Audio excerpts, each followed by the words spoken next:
Hot Toys gave us a clean version of Deadpool from Deadpool and Wolverine, but then they did something pretty controversial. They announced and then released the battling version of Deadpool, and the chatters in the community would have you believe that this is the definitive Deadpool. But is it really?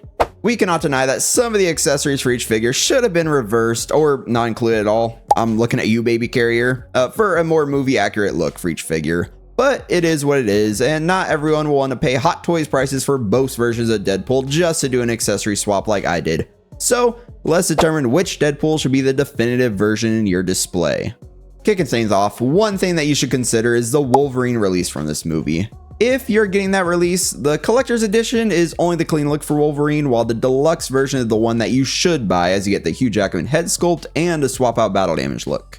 So if you are getting the deluxe version of Wolverine, then either Deadpool will pair perfectly with them, but if you're getting just the collector's edition, then potentially the clean Deadpool suit would fit a little bit better.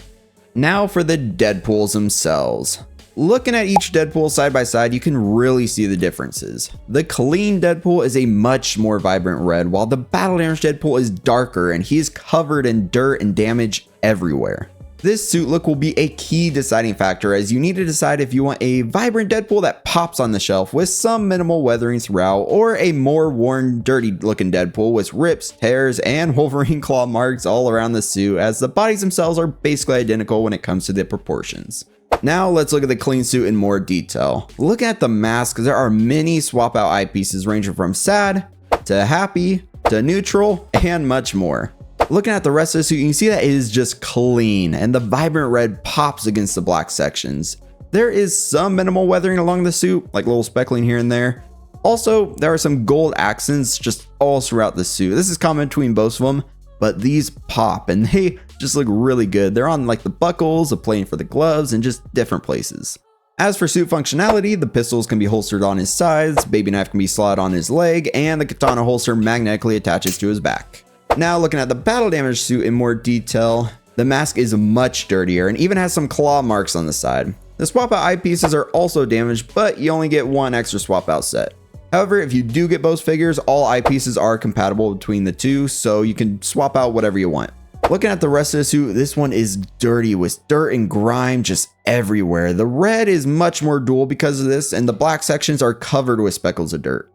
I am a huge fan of all the rips and tears that you can see. Even the boot treads have some white on them to represent that snowy base he comes with. Although, movie accuracy wise, it doesn't make as much sense. Once again, the pistols can be slotted in the holsters, baby knife can be placed on his leg, and the holsters for the katanas magnetically attached to his back. But these katana holsters are actually quite a bit dirtier. It would have been cool to see some weathering on the actual katanas, baby knife, or even the pistols themselves, but they're basically the same between the two figures.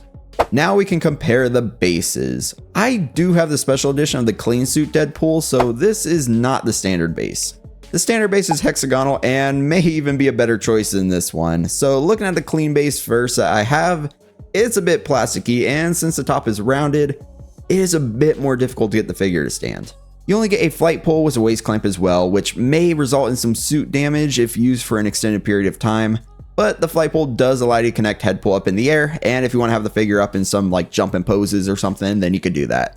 The designs on the base are cool with the Deadpool Wolverine text and logos, but overall, I am not too happy with the base and would have preferred the hexagonal base that came with the standard edition. But I am a big fan of the battle damage Deadpool base. This base represents the scene in the beginning of the movie where Deadpool used the TVA portals, dug up Wolverine's bones, and then fought the TVA with said bones. This base is nice.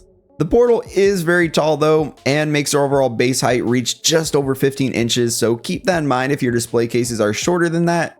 The base itself is detailed very nicely though, with the snow texture and even some blood near the center. And yeah, it is pretty glossy and gross. You even get some set dressing in the form of this log, and if you don't want to use that standard crotch grabber, you can even swap it out with another smaller log. The best part of this base though is the fact that it lights up with USB-C and is absolutely gorgeous. So you can probably tell I'm a much bigger fan of the battle damage Deadpool base.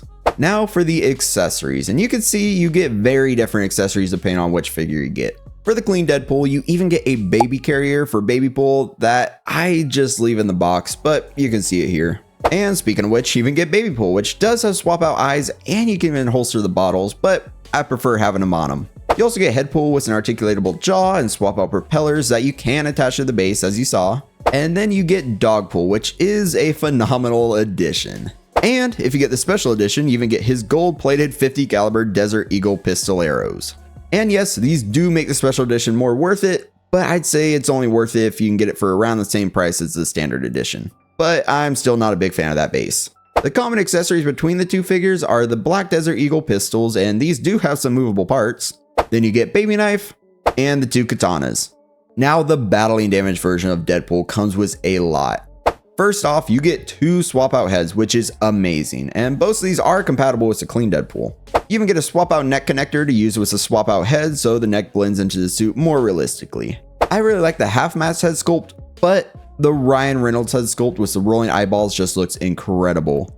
You can see and feel that avocado skin texture in there, and this looks amazing on both figures.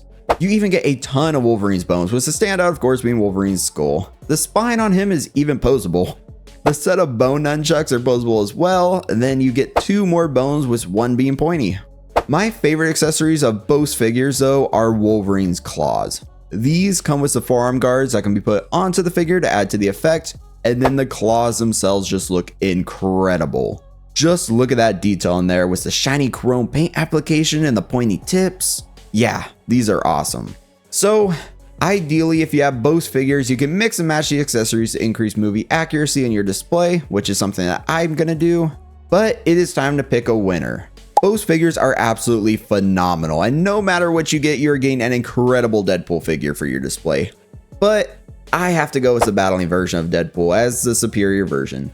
I am a huge fan of battle damage on my figures, as it just adds like a ton of visual interest, and you get them in some like cool battling poses and stuff, and yeah, it's just my preference.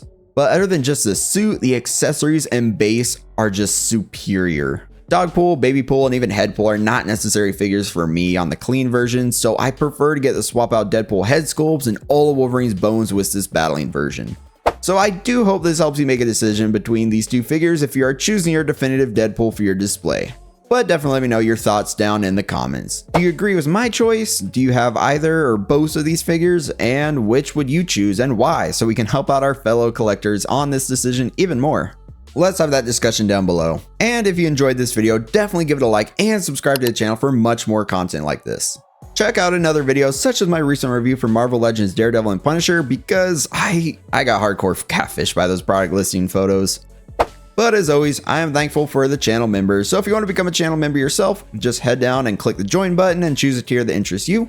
I look forward to talking to you again very soon, so until next time, stay 6 scale.